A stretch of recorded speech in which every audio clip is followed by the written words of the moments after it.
guys आज आमर गाने गणेश पूजा कल यात्रा हवा चलो कीर्तन पुनी ही नाचमा आमे तमके कल यात्रा वीडियो देखुचे चलो कल यात्रा भल हिसाब से हवा बोलती काଣା कर बहुत वर्षा गला किसी कथा नहीं तेरे पुनी पाखर आनलु न पाण देखु चालको तमके काଣା करब बहुत वर्षा गला तो हतार लगी स्कूल पाखर नल रूपायण आनलु क्या कर बता जेनता 2 घंटा बहुत वर्षा गला तार लगी देख एबे तक वर्षा होता छता धरी धरी अछता लोग काଣା कर देख पेन मन साइड साइड अच्छी देख स्कूल पाखे पुणी पेन जमी थी देख यहाँ पूजा पूजी सरला पेन भूरी थी चिन्ह देने पुणी भूरी भूरी चलो आके आके देखो कांता होची खरा बढ़िया तो अच्छी लगा क्लियर तो दिखते मस्त अच्छे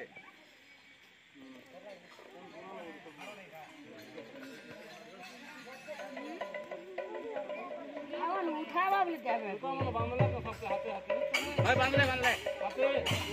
बांगो पानी पानी हो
तो वो बूढ़ा सियान के सब गुजार कर बटे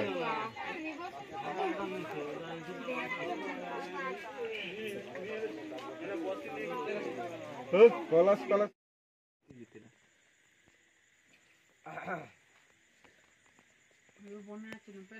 वो कैमरामैन था कालू काढू आज नहीं फोटो निकाल